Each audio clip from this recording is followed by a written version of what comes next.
praktek insinyuran secara global dan bisa memberikan nilai tambah, Pak, di setiap aktivitas atau praktek insinyuran yang mereka lakukan. Tidak familiar lagi, Pak, dengan istilah STEM. Kalau di Singapura itu istilahnya kalau tidak salah bukan STEM, tapi CHOPS. Ini Pak Andi ada di sini dari Singapura, berpraktek insinyuran di sana. Jadi istilahnya Professional Engineer CHOPS. Di Amerika ada negara bagian yang mengistilahkan sebagai PE STEM, ada juga yang mengistilahkan sebagai PE SEALs, sebagai SEALs. SEALs, STEM atau CHOPS itu sama aja, Pak. Modelnya sama aja. Itu tidak lain adalah stempel dalam bahasa Indonesia. Jadi stempel digunakan oleh professional engineer untuk meng-approve, mengesahkan, atau meng-endorse. Meng-endorse itu menguatkan. Atau dalam bahasa Indonesia juga bisa dikatakan mengesahkan dokumen-dokumen teknis keinsinyuran. Nah, contoh-contohnya bisa berupa drawings. Ya, drawings ini lebih pada release for construction drawings. Jadi sebelum project manager merilis gambarnya untuk dikonstruksi, itu harus disahkan atau di-approve oleh seorang professional engineer. Tergantung dari disiplin gambar itu. Kalau misalnya gambarnya adalah gambar electrical, maka yang meng-endorse, yang meng-approve adalah electrical engineer yang tercertified sebagai professional engineer. Kalau gambar-gambarnya adalah gambar sipil, tentunya yang melakukan pengesahan, yang meng-approve adalah engineer yang memiliki sertifikasi professional engineer. Kira-kira gitu. Kemudian spesifikasi. Biasanya sebelum kita melakukan detail design, kita bikin dulu spesifikasinya. Technical specification ini juga harus disahkan, di-approve oleh professional engineer. Tergantung dari disiplinnya. Kalau disiplinnya adalah instrument and control, ya, maka yang melakukan pengesahan adalah harus professional engineer instrumentation and control, atau teman-teman dari Badan Kejuruan Teknik Fisika. Calculation. Di beberapa negara, desain calculation itu di-approve, Pak, oleh professional engineer. Jadi sebelum masuk ke gambar detail, itu kalkulasinya harus disahkan dulu oleh professional engineer yang ada di perusahaan itu untuk suatu proyek. Ya, mohon di-mute, Pak, yang belum unmute ya. Oke, kemudian technical data sheet. Technical data sheet ini contohnya adalah untuk biasanya kalau kita mau membeli equipment, anggaplah rotating equipment, technical data sheet-nya itu harus ada. Jadi sebelum purchase requisition dikeluarkan oleh procurement engineer, technical data sheet itu harus disiapkan oleh disiplin engineer. Kalau itu terkait pressure vessel, maka static engineer-nya itu yang menyiapkan technical data sheet-nya. Nah, biasanya atau bisa saja ya, yang menyiapkan technical data sheet itu adalah junior engineer, bisa saja, Pak, unlicensed engineer, tapi nanti yang bertanggung jawab tetap harus professional engineer yang men-stamp dan menandatangani technical data sheet itu. Begitupun dengan pekerjaan desain, bisa saja yang mendesain itu adalah unlicensed engineer atau engineer yang belum berlisensi insinyur profesional, tapi tetap harus di-approve, di-review, dan di-approve oleh professional engineer. Nah, ini adalah tugas tanggung jawab professional engineer. Kenapa professional engineer kompensasi benefitnya harus lebih besar dari ya non-professional engineer. Kemudian inspection forms. Inspection forms ini ketika inspektor melakukan inspeksi di lapangan, ini juga harus diverifikasi dan di-approve oleh professional engineer. Kemudian terkait progress verification. Work progress verification adalah seorang professional engineer mengesahkan dengan sebelum mengesahkan itu dia harus memverifikasi progres pekerjaan konstruksi yang ada di lapangan, gitu, Pak. Ini biasanya disyaratkan oleh ya funder atau pihak financing bahwa setiap pekerjaan-pekerjaan konstruksi di lapangan sebelum invoice ke klien itu harus diverifikasi oleh professional engineer. Nah, saya punya pengalaman ini terkait request untuk work progress verification. Verifikasi persentasenya berapa persen, Pak? Ya, kemajuan konstruksi di lapangan itu maksudnya work progress verification. Lifting design atau lifting plan. Jadi sekali mengangkat itu mesti ada rigging plan, Pak. Jadi kalau kita lihat di luar itu kan pekerjaan konstruksi ngangkat aja pakai kren gitu, tapi nggak ada rigging plan-nya, nggak ada desain lifting-nya. Itu harus ada. Di luar negeri di Singapura, ya sesuai penjelasan Pak Andi kemarin diskusi-diskusi, untuk lifting plan itu sekali lifting ya, untuk satu job ya, itu harganya 1.000 Singapura dollar. Jadi kalau Bapak diminta untuk mereview dan meng-approve lifting design sebelum melakukan pekerjaan lifting gitu, Bapak sebagai third party ya, Bapak kalau di Singapura itu dibayar 1.000 Singapura dollar.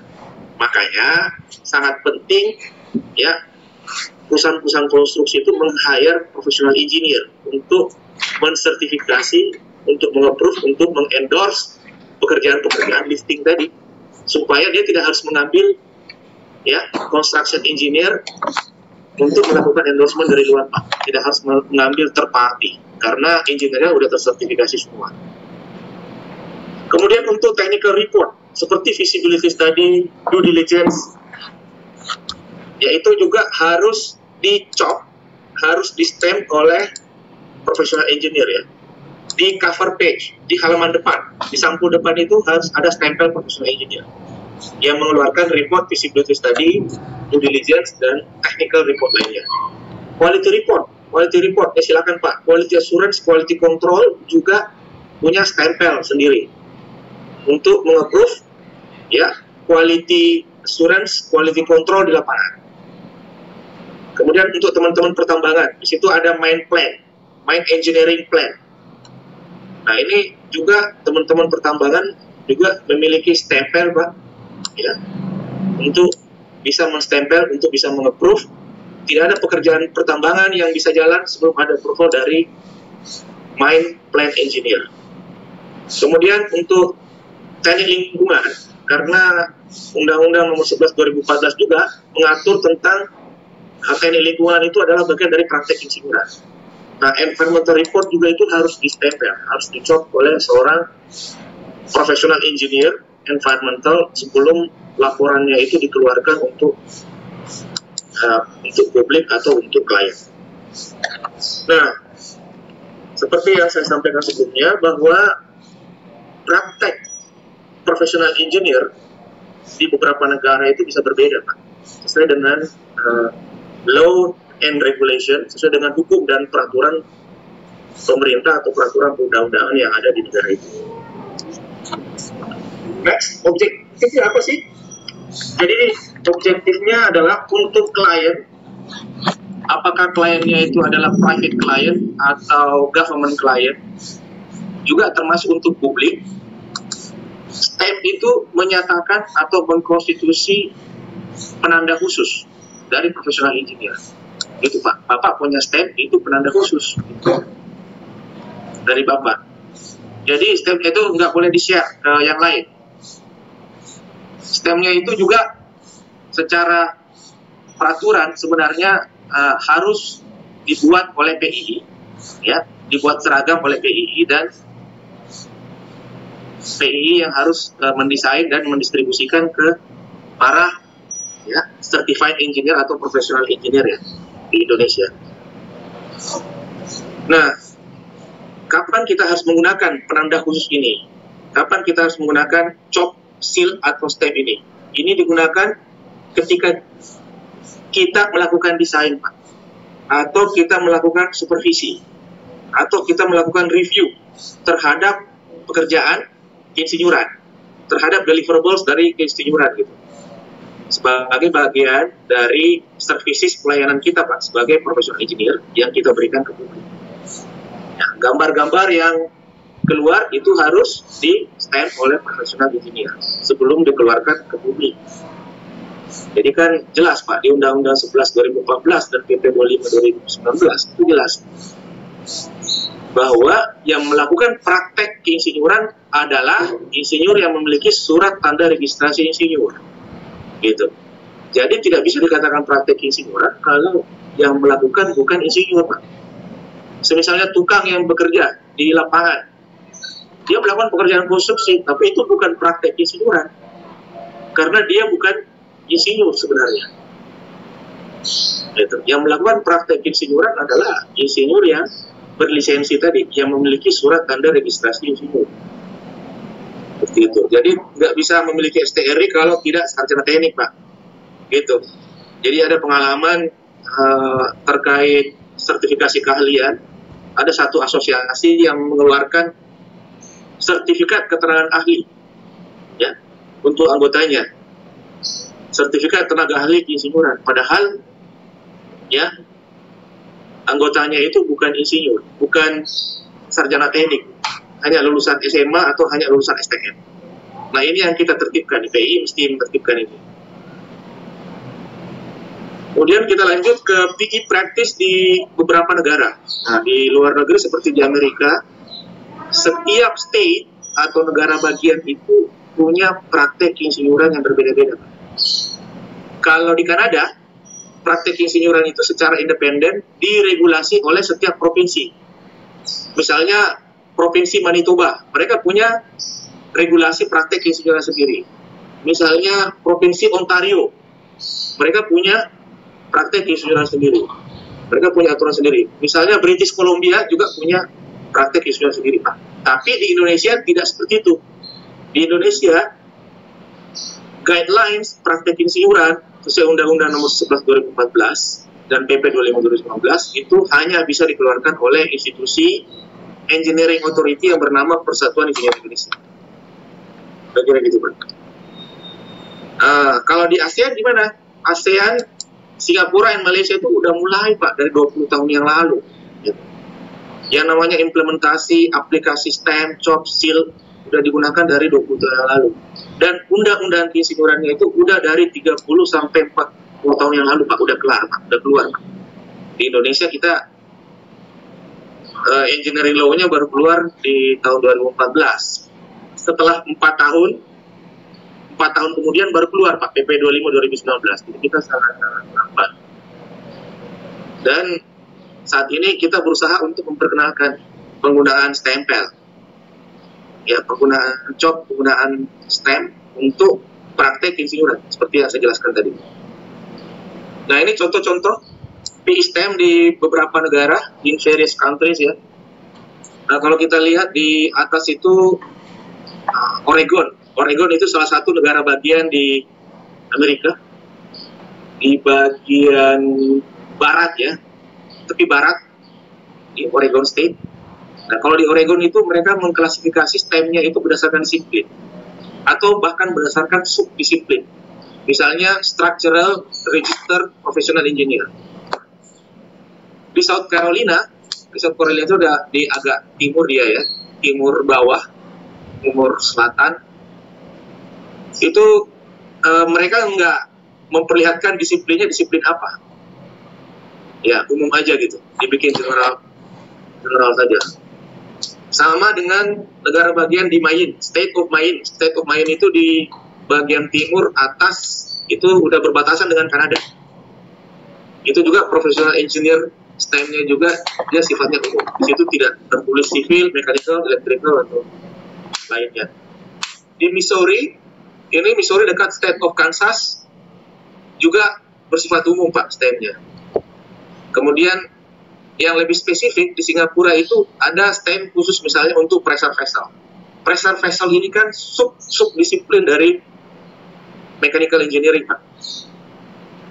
Kalau mechanical engineering itu kan subdisiplinnya kan ada rotating, kemudian ada static.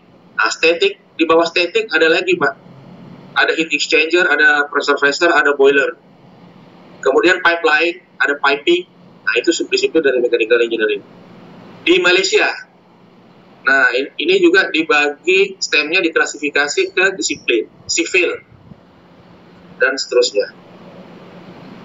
Ini contoh-contoh PI STEM. Nah, kalau kita lihat di bawah itu ada STEM yang ditempel di gambar, salah satu gambar company terkenal ya, EPC company terkenal, namanya Black & Veatch. Black & Veatch ini adalah perusahaan Amerika, base-nya di Kansas, ya.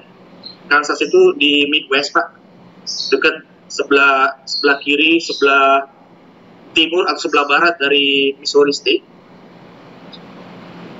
Waktu saya di sana kurang lebih 6-7 bulan, saya memperhatikan bagaimana engineer atau profesional engineer melakukan praktek keinsinyuran. Jadi mereka men-stamp gambar-gambar, ya, tergantung disiplinnya apa ya, untuk setiap profesional engineer tadi sebelum rilis for construction, gitu.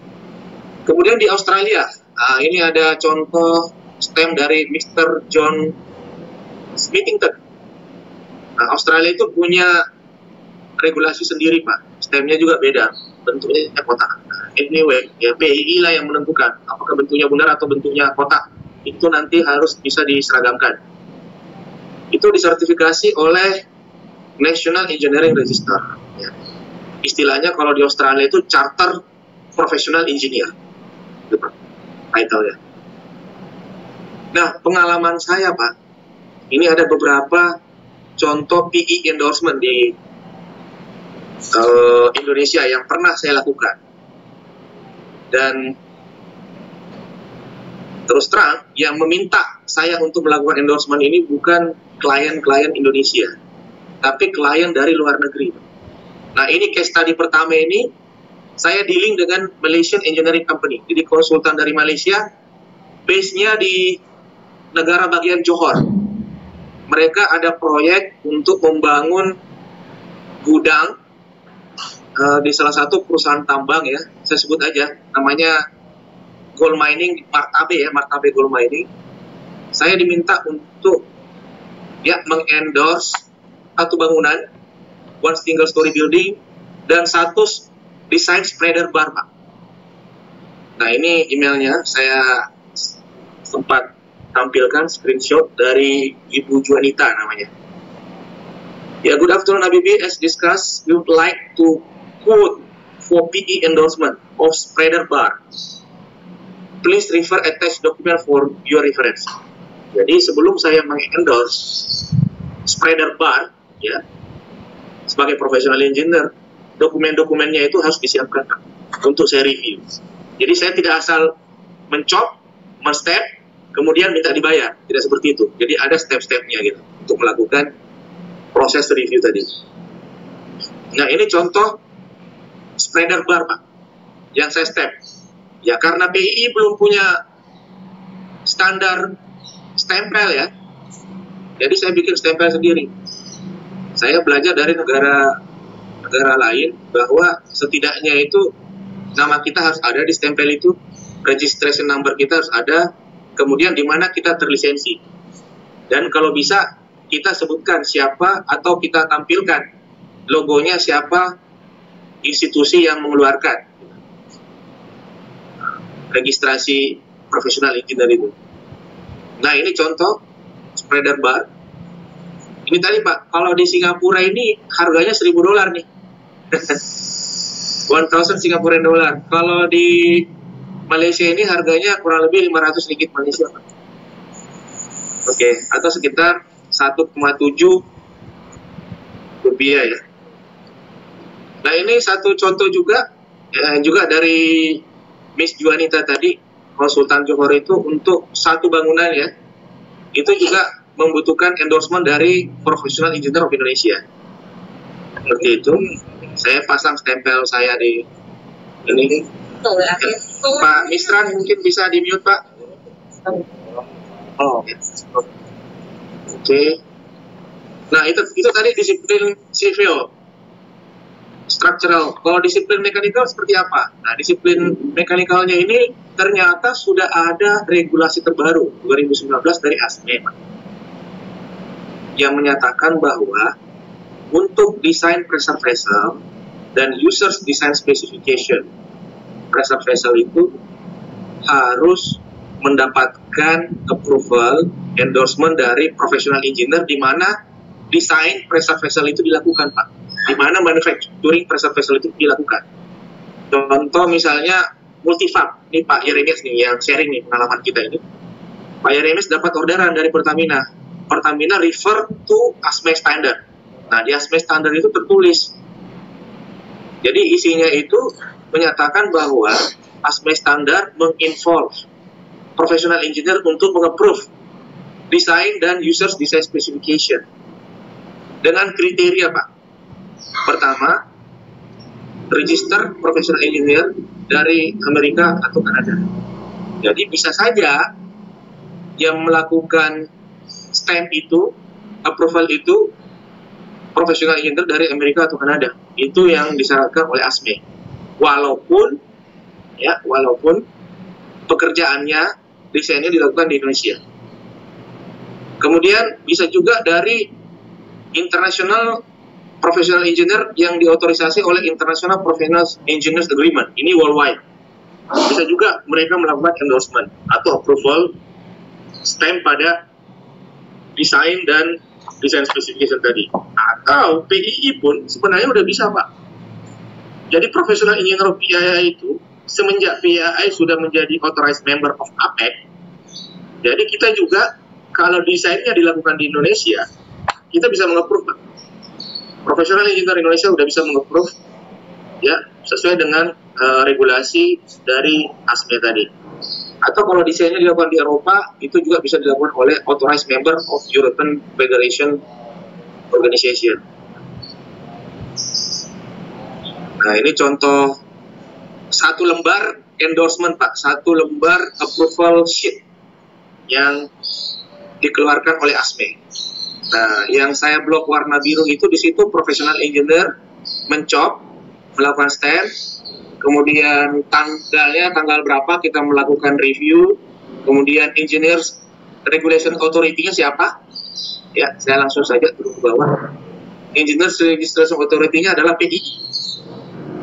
Registration authority location-nya adalah Indonesia, Pak. Karena desainnya dilakukan Indonesia, maka approval-nya juga dilakukan di Indonesia.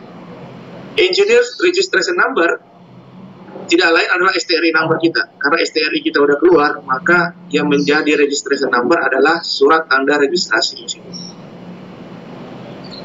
Nah, itu case study kedua. Case study ketiga nih, Pak. Saya dealing dengan perusahaan EPC kontraktor dari India. Jadi Indian EPC kontraktor ini ada proyek di Indonesia. Dan mereka mendapatkan financing, pinjaman dari National Bank of India. Jadi segala macam aturan reporting itu, Pak, itu harus mengikuti ya standar dari Indian National Bank tadi. Nah, salah satunya ketika kontraktor EPC itu melakukan work progress measurement untuk invoice certification, Pak.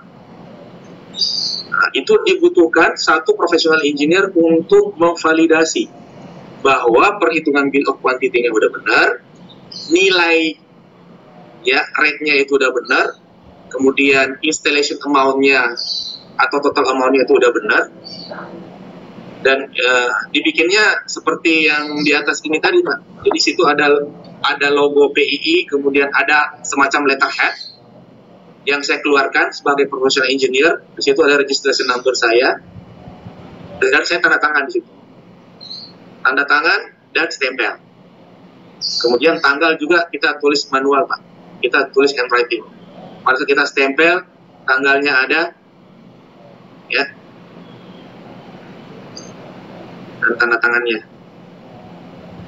Nah, ini pertanyaan buat yang paling penting nih buat kawan-kawan nih, atau buat teman-teman yang akan melakukan review dan approval, yang akan melakukan stamp pada technical documents tadi. Pertama yang Bapak mesti perhatikan, ini penting, Pak. Bapak mesti tahu, Pak, latar belakang proyeknya apa, objektif proyek itu apa. Bapak butuh diskusi dengan owner, dengan user, bahwa ini proyeknya seperti apa. Bapak harus dapat gambaran secara umum. gambaran besarnya sebelum masuk ke step selanjutnya. Yang kedua, Bapak itu harus mempelajari, harus mereview desain kriteria. Ya, kalau itu pekerjaan piping ada piping desain kriterianya. Bapak pelajari desain kriterianya, apakah desain kriterianya udah benar sesuai dengan standar yang diminta atau tidak, perhitungannya, ya dasar-dasar perhitungannya sebelum masuk ke detail calculation seperti apa, itu juga harus direview. Kemudian yang ketiga, masuk ke design calculation. Jadi Bapak review perhitungan-perhitungannya, Pak. Kalau menggunakan software, ya, kalau Bapak nggak bisa simulasi software langsung di laptop Bapak panggil engineer tadi yang melakukan simulasi. Nih. Jadi ini posisinya Bapak ini sebagai approver, Pak. Yang mendesain lain. Yang mendesain ini mungkin junior engineer, tapi junior engineer karena dia belum license engineer, dia belum bisa bertanggung jawab terhadap ya desain yang dia keluarkan. Makanya professional engineer yang taking responsibility, Pak, yang liable untuk mengeluarkan approval, men-stamp dan seterusnya. Kemudian tadi kalau nggak sempat simulasi sendiri, panggil engineer ya, Pak. Sama-sama duduk depan laptop, Pak. Perlihatkan, dia harus memperlihatkan bagaimana cara dia melakukan simulasi, cara dia melakukan remodeling. Nah, di situ Bapak ada feeling bahwa junior engineer ini paham apa yang dilakukan, sudah melakukan yang benar. Kalau dia melakukan yang salah, Bapak harus korek. Setelah benar, Bapak bisa meng-approve design calculation-nya. Kemudian masuk ke step selanjutnya, Bapak bisa stamp drawing-nya, Pak. Kira-kira gitu. Nah, ketika Bapak misalnya melihat bahwa mungkin ada referensi-referensi luar yang harusnya dimasukkan tapi tidak dimasukkan di desain kriteria, Bapak bisa menambahkan. Jadi kasus ini applicable apabila desainnya dilakukan oleh unlicensed engineer. Kalau desainnya dilakukan oleh Bapak sendiri, maka Bapak nggak perlu khawatir karena Bapak sudah professional engineer. Gitu. Nah, posisi-posisi apa saja yang bisa melakukan approval dan endorsement tadi. Jadi ini untuk proyek-proyek pemerintah ya, Pak. Proyek pemerintah itu yang berhak atau bahkan wajib untuk melakukan approval terhadap technical documents itu adalah PPK, pejabat pembuat komitmen. Jadi yang namanya PPK itu untuk proyek-proyek pemerintah, APBD, APBN, bahkan loan itu harus ya bersertifikasi insinyur profesional, Pak. Kemudian clients project manager, clients project director. Nah, in some extent juga mereka harus mereview, mengapprove ya technical dokumen, mereview drawing, mereview spesifikasi dan stamping, Pak. Gitu. Dan tidak lucu juga, Pak ya. Artinya konsultannya professional engineer, kontraktornya professional engineer, tapi kliennya belum professional engineer. Kemudian kontraktor, consultants, project director, in some extent apabila project manajernya berhalangan, project director itu bisa taking responsibility ya melakukan approval and stamp tadi. Project manager udah pasti, project engineer sudah pasti, construction manager di lapangan bertanggung jawab untuk pekerjaan-pekerjaan lapangan, misalnya fabrication drawing itu harus ada stamp dari construction manager. Senior design engineer sudah pasti, design engineer itu wajib ya memiliki stempel supaya bisa approve ya gambarnya sendiri. Inspector, construction engineer, quality control, safety engineer, mining engineer, environment engineer, dan beberapa posisi lainnya ya sesuai dengan ya apa yang diatur oleh Undang-Undang Nomor 11 2014. Nah, di bawah itu tertulis ya, paling penting, Pak, jangan mengambil pekerjaan ya sebagai endorser kalau Bapak tidak merasa kompeten atau Bapak tidak merasa confident terhadap apa yang direview, terhadap apa yang dicek. Jadi kita nggak boleh asal meng-approve tanpa tahu gitu apa yang kita approve, apa yang kita stempel, Pak. Don't take the work if we don't feel competent to perform the review and approval. Nah, lanjut. Setelah kita terlisensi, tersertifikasi sebagai professional engineer, maka kita wajib untuk mempertahankan PE license kita supaya tidak expire. Nah, bagaimana caranya supaya tidak expire? Bapak rajin membayar membership fee setiap tahun. Itu bayarnya 300.000 Pak per tahun. Ini masih murah nih. PI masih murah. Kalau di New Zealand itu bayarnya $300 per tahun, Pak. Kalau di Australia itu bayarnya 250 atau 300 dolar. Australia dolar. Jadi 10 kali lipat lebih mahal dari kita. Tapi memang artinya benefit yang mereka dapatkan dari PE practice itu jauh lebih besar ya daripada benefit professional engineer di Indonesia. Contoh di Singapura misalnya, seorang engineer itu untuk meng-approve lifting plan tadi itu dibayar $1,000 per job. 1.000 Singapura dolar per job. Dalam 1 tahun, ini ceritanya Pak Andi nih, dia chop sekitar 2.000 job, Pak.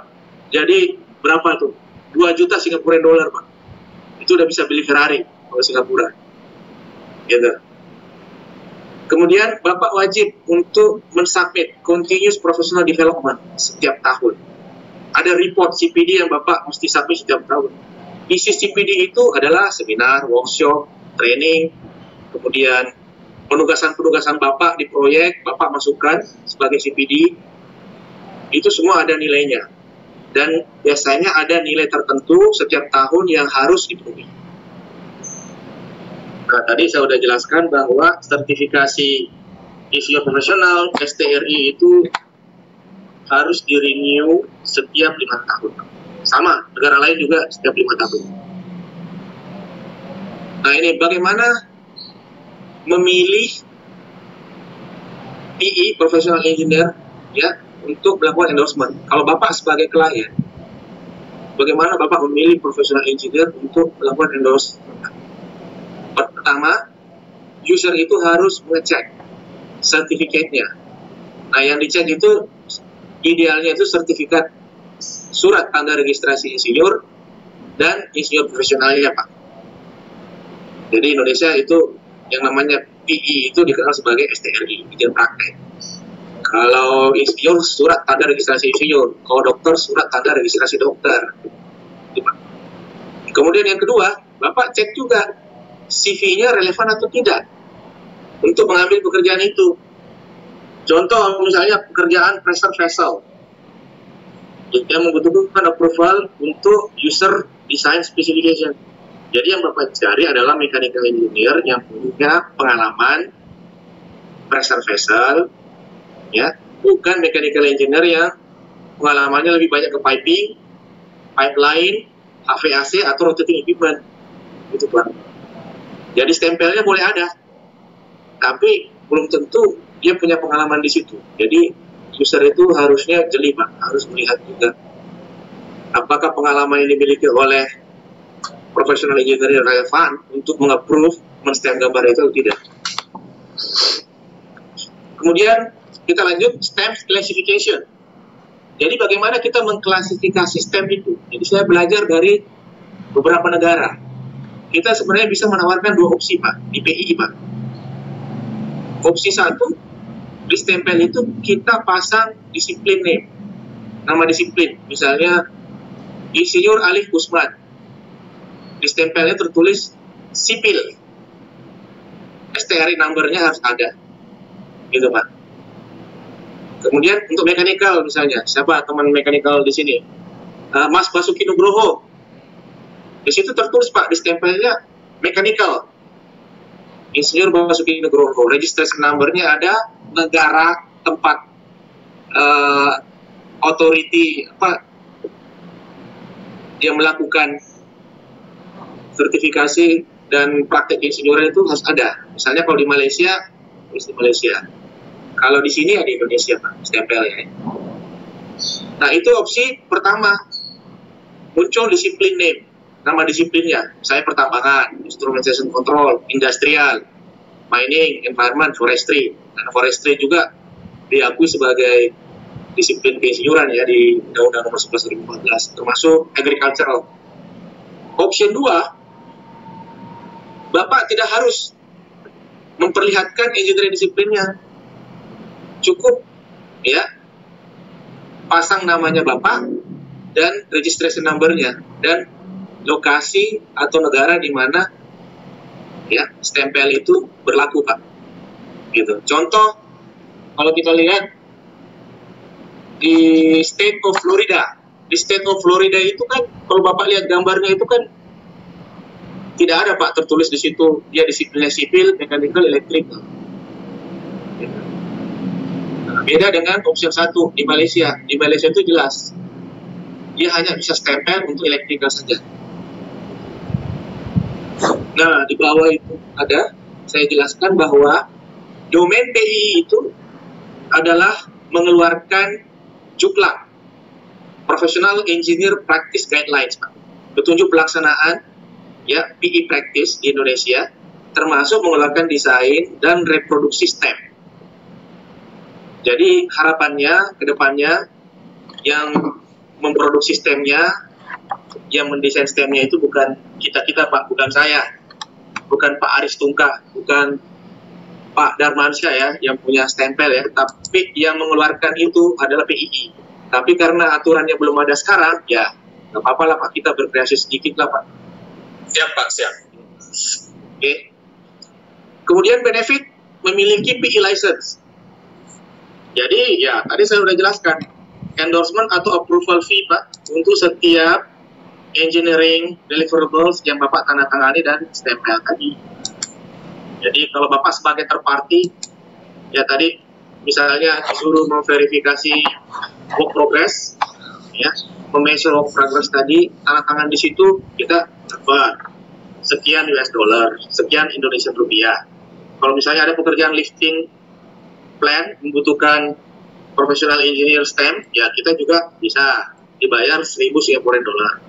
Atau kalau di Malaysia kita dibayar 500 ringgit Malaysia, sekitar 1,7, Pak, per job.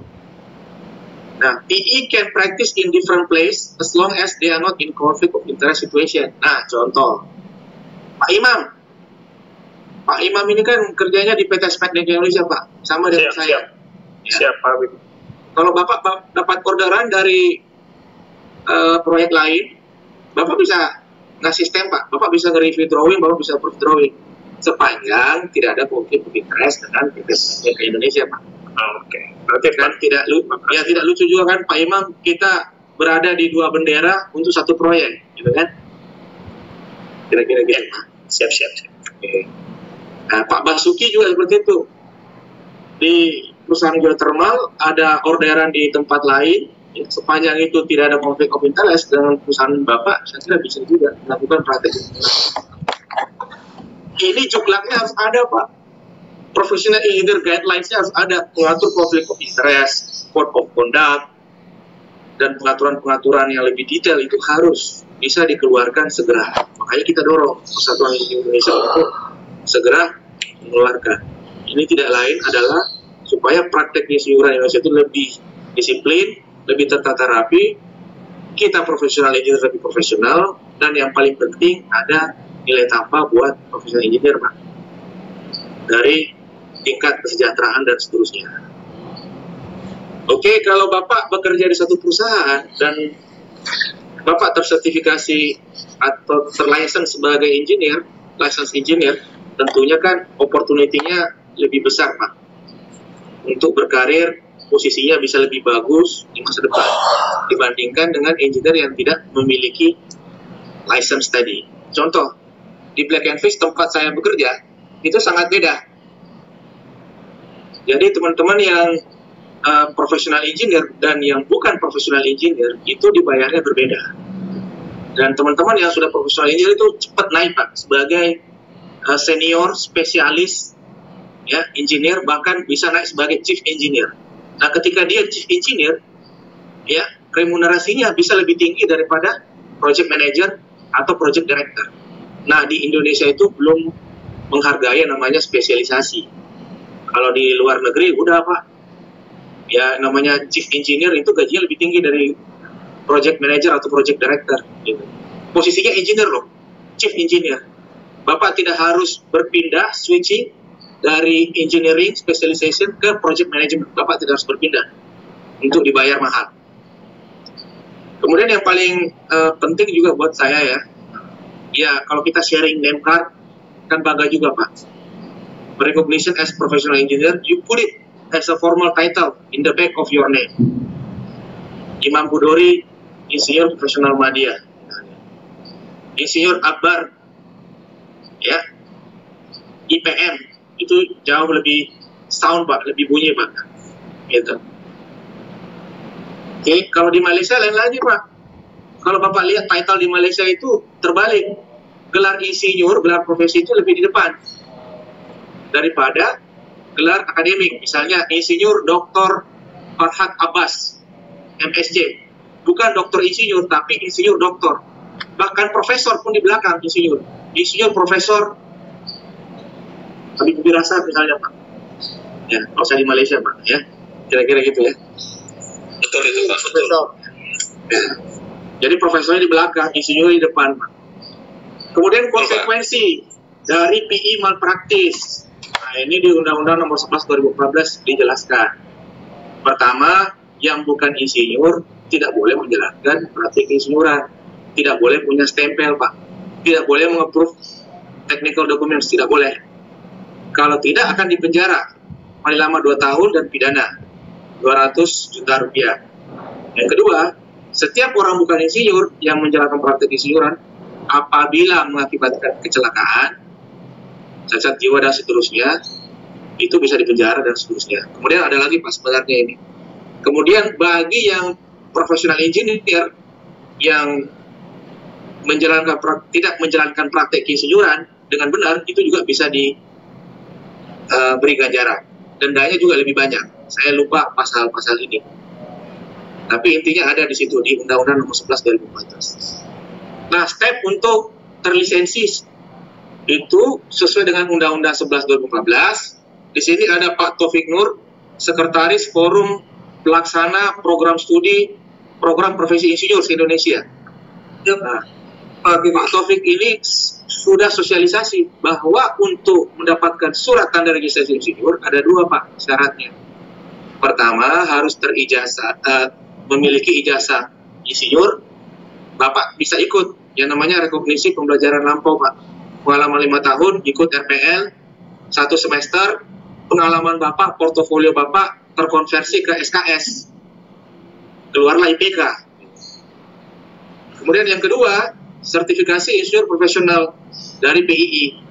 Dari situ muncullah yang namanya surat tanda registrasi insinyur. Seperti itu Pak. Jadi kalau ada yang bilang bisa keluar surat tanda registrasi insinyur tanpa ikut PSPPI. Nah, saya sarankan ya diskusi langsung dengan Pak Taufik, ya, Sekretaris PSPPI seluruh Indonesia Pak. Itu tidak benar tuh. Undang-undangnya ada. Kita jangan mensalah interpretasikan gitu. Nggak boleh kita misinterpret, sengaja misinterpret undang-undang dan PP yang sudah dikeluarkan.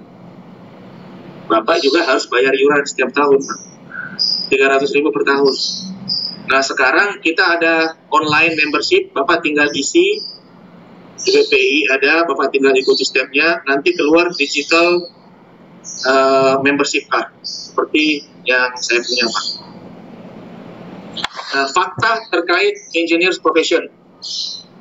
Pertama, ya, Pak Imam pernah dengar Pak CEO kita yang resign? Ya Pak. Ya, Alan Theo. Jadi Alan Theo itu resign dari Surbana Jorong, kemudian dia totally berhenti gitu. Di mana dia dapat uang selama ini? Ternyata dari PE endorsement, dari PE approval Pak. Gitu. Bapak bisa tanya klarifikasi langsung ke Pak Alan atau Ibu Karen. Ibu Karen pernah bilang itu. Tanya Pak Alan Tio di mana sekarang? Saya nggak di mana-mana sekarang. Saya aja dari endorsement PE endorsement di Singapura. Nah ini Pak. Kalau undang-undangnya jalan dengan benar, kalau PP-nya diterapkan dengan benar, ini bagus buat pensiun kita ini. Oke, di Singapura PE endorsement fee itu untuk satu single lifting plan itu 1.000 Singapura dolar, Pak.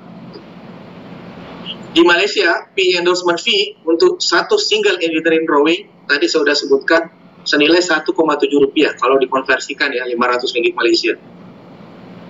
Dan jangan lupa Pak, itu juga tentunya ada benefit, ada konsekuensi juga. Kira-kira kurang dari setahun lalu, satu dari Singaporean professional engineer itu dipenjarakan karena dianggap melakukan malpraktek kesulitan. Nah, ada konsekuensi juga di situ. Nah, di Singapura juga faktanya untuk setiap project budgeting, misalnya anggaran APBN, APBD, anggaran proyek-proyek swasta, itu sudah menganggarkan 1-3% dari budget proyek itu, Pak. Ya, bukan cuma di Singapura, tapi di negara-negara lain juga udah melakukan itu. Jadi jangan khawatir, budget untuk approval PE sudah ada. Ya.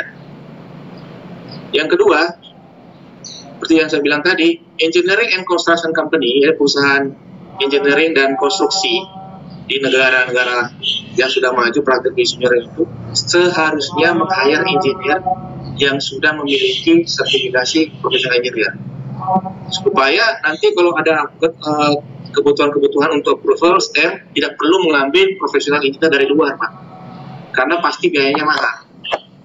Nah, bagaimana dengan kita yang professional engineer yang bekerja di perusahaan, STEM kita dipakai terus nih sama perusahaan, tapi kita cuma dibayar gaji tok saja, kita nggak terima, Pak. Ya tentunya harus ada benefit tambahan yang harus diberikan oleh company. Kira-kira gitu. Nah, di luar negeri sudah banyak professional engineer yang diasuransikan. Ya, nama asuransinya itu professional indemnity insurance. Jadi kalau Bapak ada malpraktek, ya, Bapak somehow bisa di-cover oleh professional indemnity insurance. Pengaturannya seperti apapun di Indonesia kita belum tahu. Di Malaysia, di Singapura kita belajar banyak lah. Mungkin Pak Andi Sanjaya, mungkin Pak Gunawan di Malaysia sekarang bisa menjelaskan ke kita gitu fungsi dari PII ini, Professional Indemnity Insurance ini. Nah, bagaimana dengan PI practice di Indonesia? Ya, tergantung dari kita, Pak. Kita mau push PII untuk segera ya berbenah, atau kita hanya mau berdiam diri seperti ini. Makanya harapannya kan ya nanti PII cabang Batam diharapkan untuk mengeluarkan rekomendasi dan follow up action lah, apa action kita, Pak Prastio ya. Ya, hasil dari workshop ini seperti apa?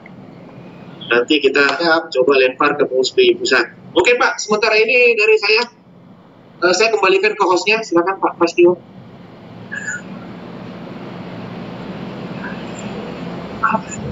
Saya oke, coba saya stop sharing ya. Ya.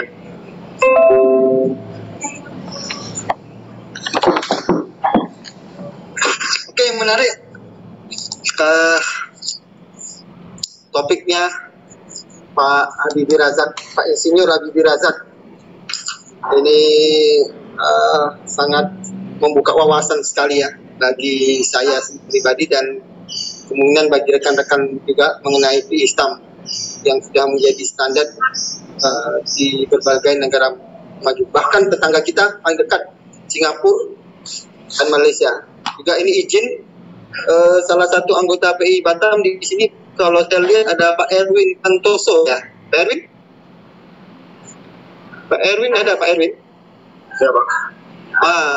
Pak Erwin ini juga seorang engineer Pak Habibie di Singapura. Ya, Pak. Gitu. Oke, jadi kita lanjut sesi tanya jawab yang pertama.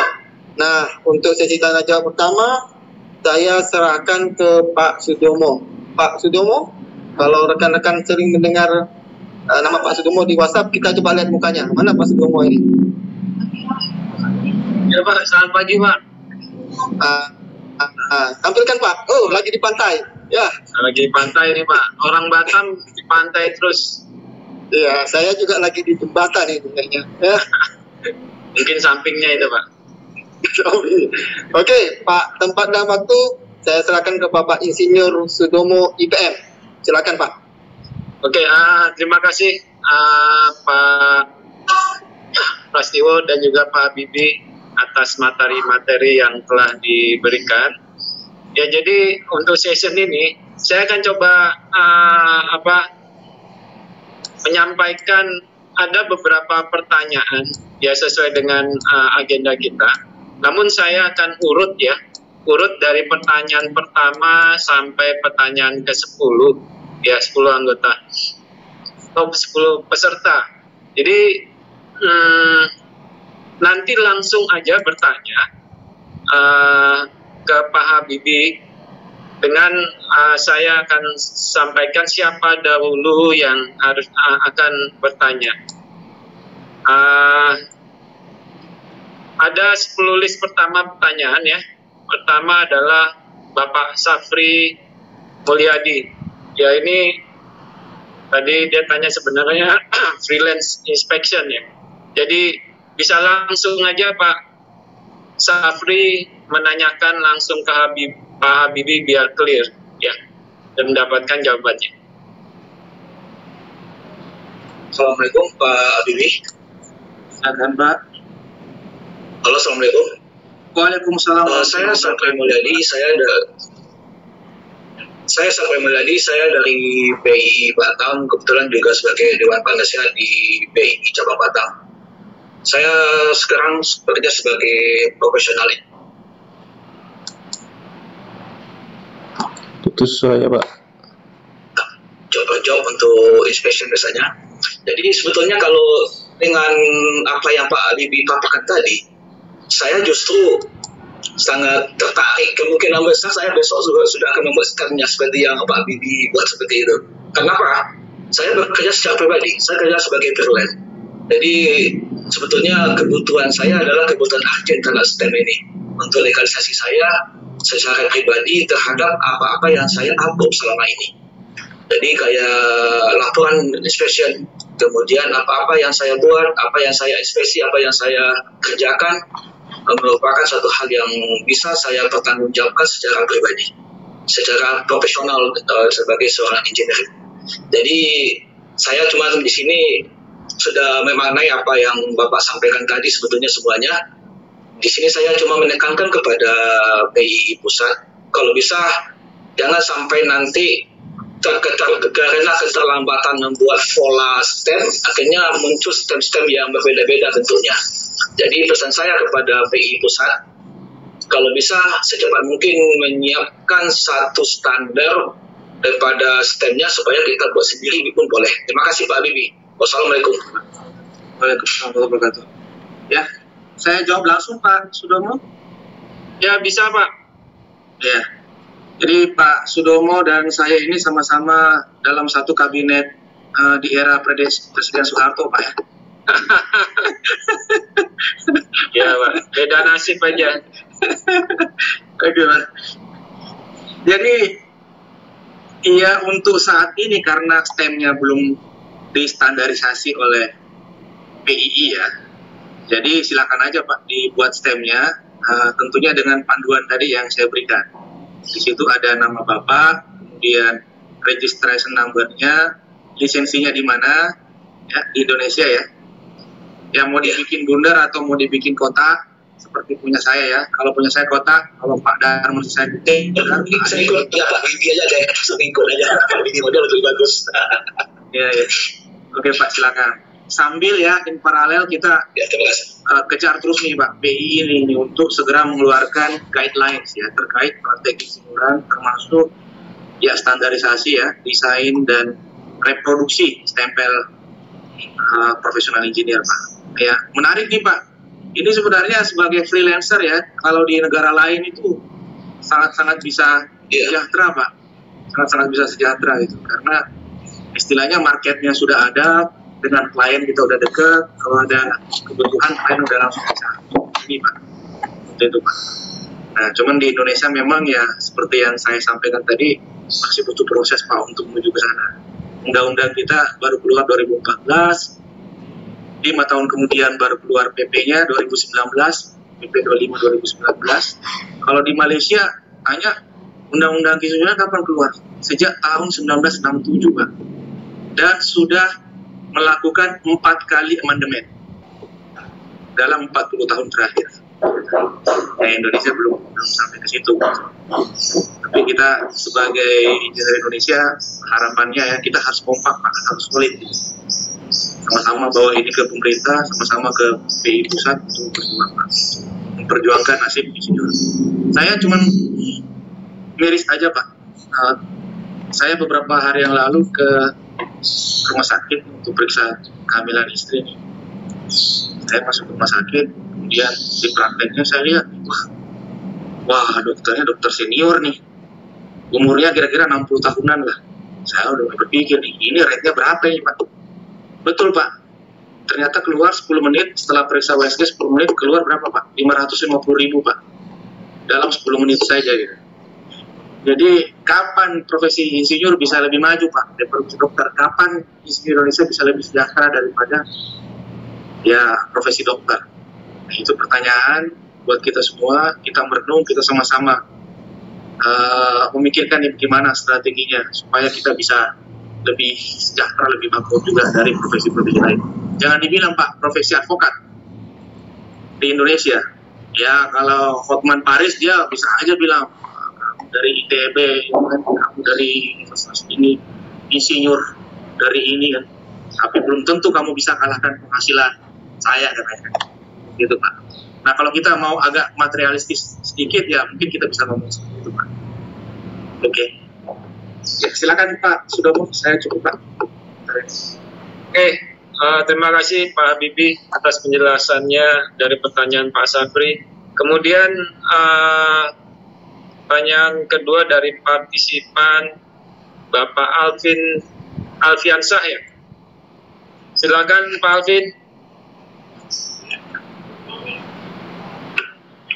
Ya, halo, selamat siang, Assalamualaikum. Waalaikumsalam warahmatullahi wabarakatuh. Pertanyaannya simpel aja, Pak Habibie dan rekan-rekan PI. Sekarang ini kan ada mungkin fakultas atau jurusan yang menerbitkan ijazahnya itu sebenarnya agak ini ya, agak rancu karena saya nggak hafal sistem akademik di Indonesia sekarang namanya sarjana teknik terapan. Nah, apakah mereka itu nanti bisa dipertimbangkan sebagai sarjana teknik juga, dan program ekivalensi atau kesejahteraan apakah sudah direncanakan oleh PII untuk program sarjana teknik terapan, karena ijazahnya seperti itu gitu. Kalau nanti mungkin saya kembali ke Indonesia dan sebagai user agak bingung juga menggolongkan beliau-beliau yang punya ijazah seperti ini. Terima kasih. Oke, Pak Sudomo. Saya bisa langsung, Pak? Ya, kalau langsung bisa menjawab. Oke. Monggo, Pak. Oke, mungkin Pak Taufik Nur, monitor. Iya, Pak. Monitor, Pak. Tadi bisa ditangkap pertanyaan dari Bro Alvin? Boleh, Pak. Bisa ditangkap. Bisa dijawab. Kalau sarjana teknik terapan itu apakah bisa diakui setara sarjana teknik? Dan kalau kita ke PII, itu kita bisa dapat sertifikat insinyur profesional, Pak. Dan akhirnya bisa menerbitkan STRI. Ya, itu sebenarnya sudah dijelasin di Undang-Undang Nomor 11 dan PP Nomor 25. Jadi untuk kategori ikut untuk program profesi insinyur ada beberapa jalur. Yang pertama itu jalur dari sarjana teknik dan sarjana teknik terapan sebenarnya.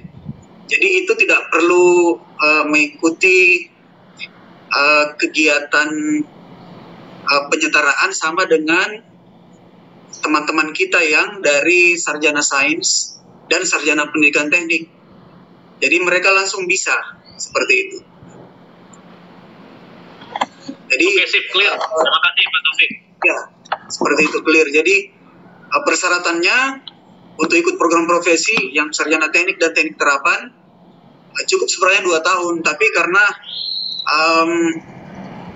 perkembangan kita di di pengalaman untuk alumni sarjana teknik dan teknik terapan yang biasanya tidak langsung dapat pengalaman kerja. Tidak cukup hanya 2 tahun, makanya kita naikkan jadi 4 tahun untuk profesi insinyur.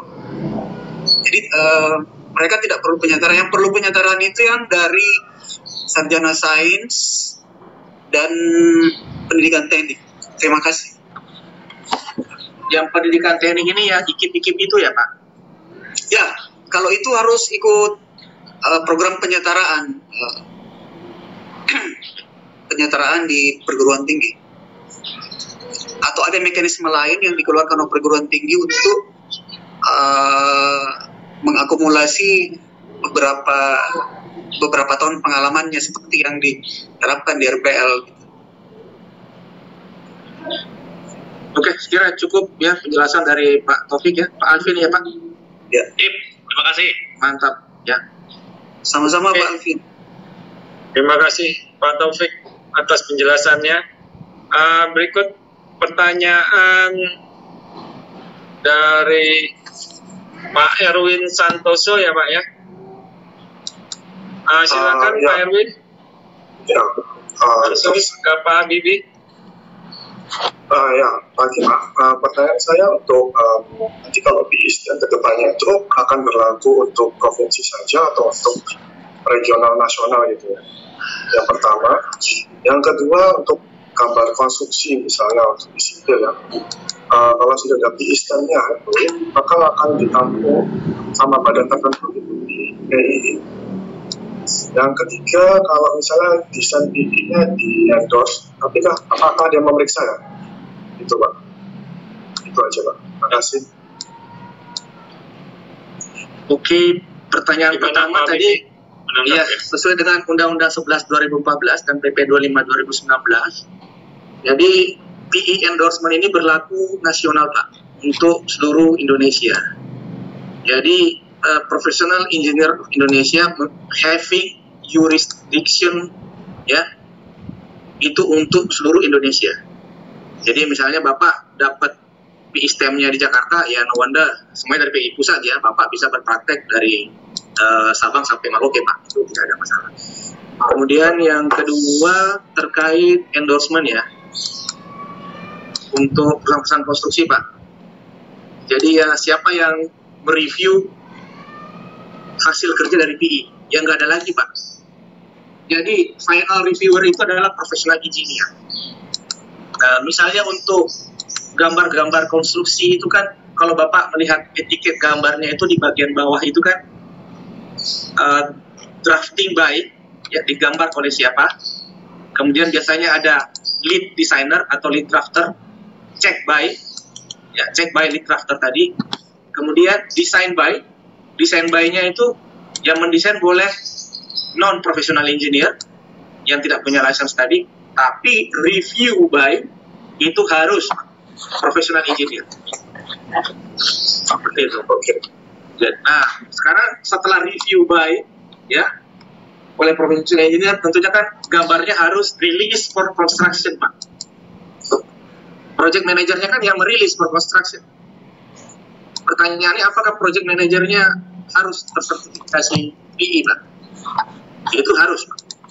Jadi project manajernya pun itu harus tersertifikasi professional engineer. Kenapa? Karena project manager bertanggung jawab secara teknis di lapangan. Jadi project manager itu tidak hanya ngecek schedule, schedule-nya udah sampai di mana nih progresnya. Nggak hanya ngecek cost control. Kita sudah overrun atau masih underrun. Kalau sudah overrun, nah kita harus fast tracking gitu. Kita ada solusi gitu untuk bisa supaya proyek bisa on-track. Tidak hanya itu, project manager itu bertanggung jawab Pak terhadap keseluruhan aspek di proyek itu, baik itu aspek desainnya, aspek procurement-nya, maupun aspek instalasi, konstruksi, sampai pada commissioning dan handover ke klien. Makanya project manager itu wajib tersertifikasi professional engineer. Nah, kalau ditanya siapa final reviewernya adalah disiplin engineer tadi. Kalau gambarnya gambar sipil, maka review engineer-nya adalah professional engineer sebagai review. final reviewernya, dan project manajernya sendiri. Project manajernya pun secara kompetensi itu bukan lagi one single disiplin, Pak, tapi dia harus memiliki pengalaman terkait disiplin lain. Selain misalnya dia insinyur sipil, dia juga harus memiliki pengalaman mechanical, electrical, instrumentation control, pengalaman proses, Pak. Ya, kalau di oil and gas kan ada proses engineering, dia harus paham bagaimana proses engineering itu mengeluarkan, melakukan simulasi sampai keluar hidden mass balance, proses flow diagram, piping and instrumentation diagram. Itu project manager harus paham semuanya. Makanya red project manager ya itu harus lebih tinggi, Pak, daripada yang bukan project manager ya, karena tadi dia bisa lintas disiplin. Ada lagi, Pak, satu pertanyaan yang belum saya jawab? Sama, Pak, sudah, Pak. Oh, sudah, cukup ya. Ya, jelas. Jelas. Terima kasih, Pak. Ya, baik Pak Bibi, atas jawaban dari Pak Hakim ya. Ya, kemudian silakan untuk Bapak Beni Hadi ya. Silakan Pak.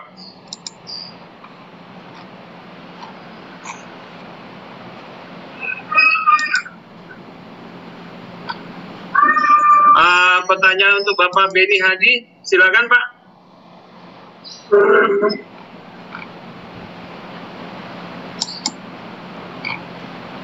Kalau Pak Beni Hadinya lagi di toilet, mungkin bisa diganti sama Pak Fahrullah. Pak Fahrullah mungkin bisa kalau lagi standby. Coba. Iya, Pak Fahrullah ada pertanyaan, Pak. Silakan. Iya. Assalamualaikum warahmatullahi wabarakatuh. Selamat siang untuk semua, Pak. Perkenalkan, saya Muhammad Fahrullah, Pak, dari bidang keahlian teknik pertambangan, Pak.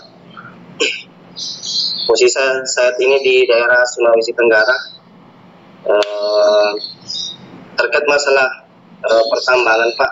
Kami di pertambangan itu diikat oleh Kepmen SDM nomor 1827 tahun 2018 terkait sertifikasi pengawas dalam melakukan kegiatan penambangan itu minimal pengawas operasional pertama dan di-up ke media serta utama untuk level manajerial.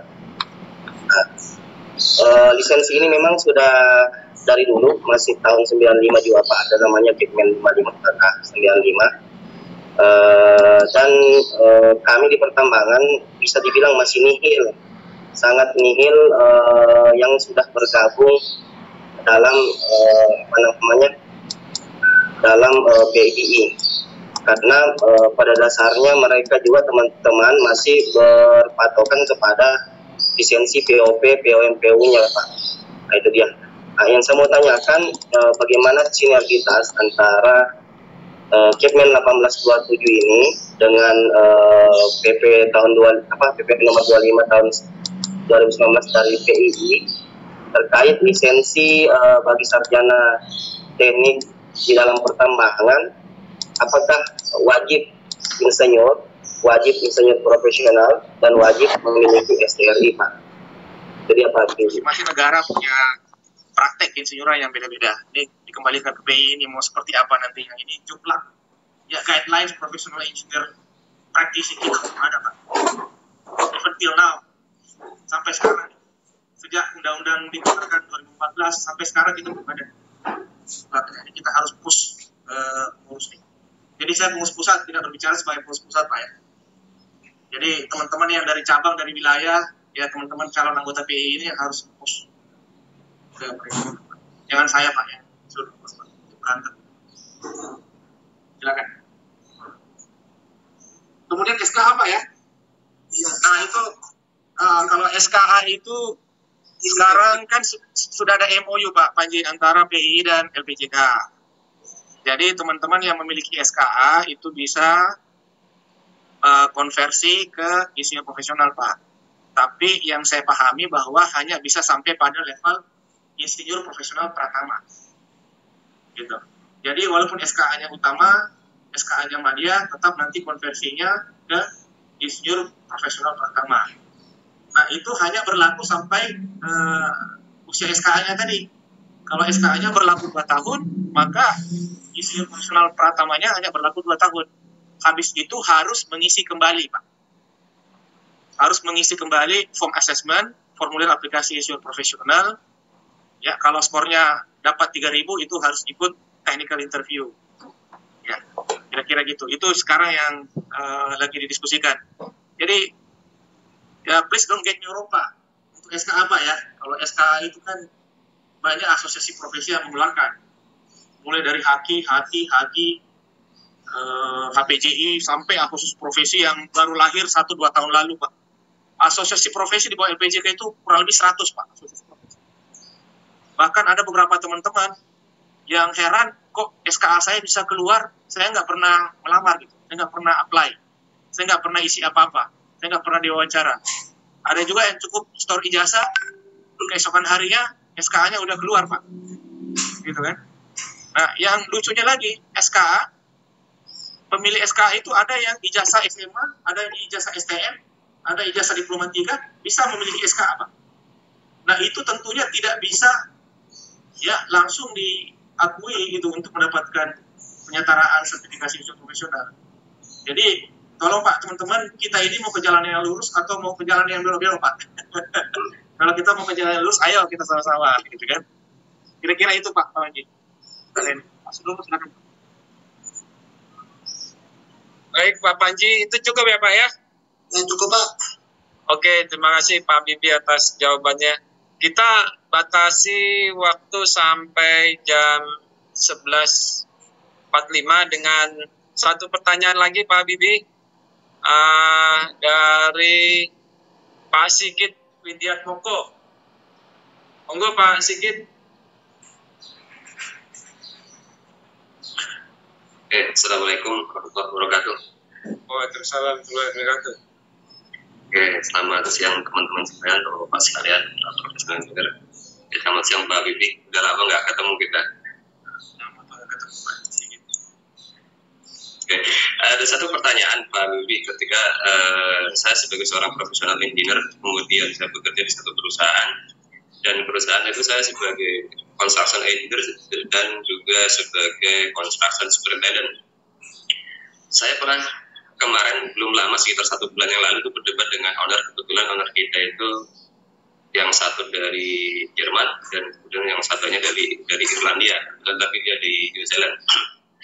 Terkait dengan standar, kita punya akun kalau kami ada namanya standar drawing yang mengacu dan rujukan dari setiap kode yang ada, baik secara SNI ataupun secara internasional, ya kita udah punya kodenya.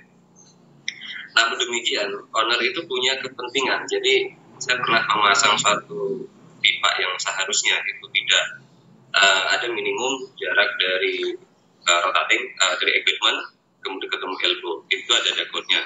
Kemudian di situ owner mintanya mau saya, sedangkan kita udah punya kode, udah ada secara drawing, secara legal kita sudah submit ke mereka. Kita punya namanya standar drawing yang merefer ke SNI dengan ASME, kemudian ada ACI. Kalau secara ini semuanya sudah kita ikut, ada situ baik dari divisi rotating, statik, kemudian sipil, mechanical piping. Itu udah komplit, satu paket dokumen udah kita serahkan. Nah, tapi di sini kita sebagai seorang profesional engineer sudah menyampaikan bahwa ini kita harusnya seperti ini, kodenya sudah ada. Cuman kembali ke owner, bahwa owner menyatakan begini, saya ownernya, kemudian ya mau nggak mau harus you harus follow saya gitu. Bahkan kita udah disampaikan terjadilah sesuatu yang tidak kita inginkan, yaitu hancurnya suatu 2 unit pompa, ya, sehingga responsibelnya mereka mau limpahkan ke kami bahwa sebenarnya Anda yang salah desain. Kita tidak salah desain, kita sudah sampaikan bahwa sebenarnya kita sudah punya rujukan, sudah ada rujukan. Ini kita sampaikan secara letter bahwa kita tuh sudah ini dari manufaktur juga sudah ada, secara drawing kita sudah ada, semuanya udah komplit secara legal. Cuman aktualnya si owner itu masih nggak mau terima Pak, sampai sekarang pun menyalahkan bahwa kita yang salah desain, padahal kita sudah sampaikan sebelumnya standar drawing ya, baik secara piping, sipil dan semuanya.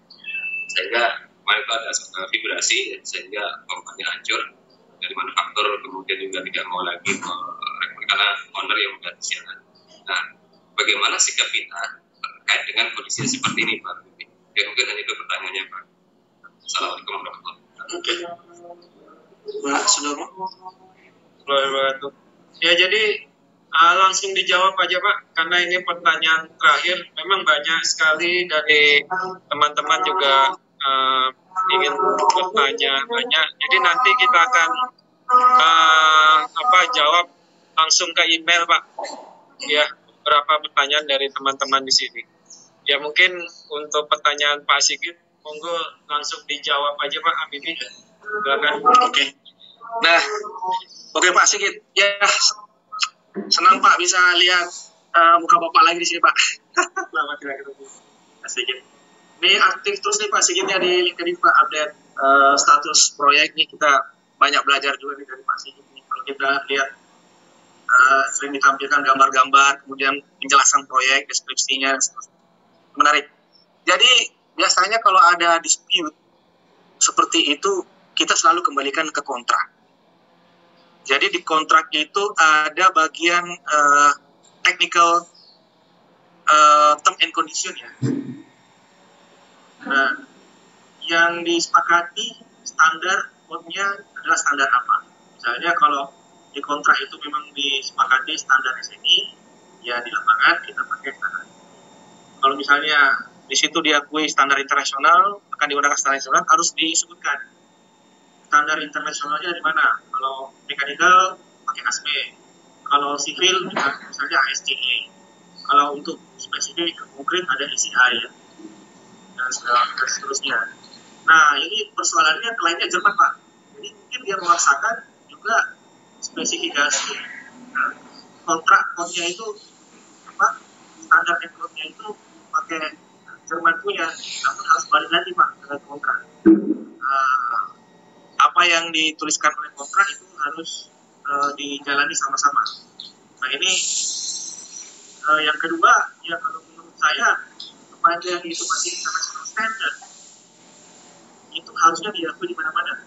Kalau dia bilang pakai ASME, siapa sih Pak yang nggak ngakuin ASME Pak? Ya, ada nggak standar yang lebih bagus dari ASME ya?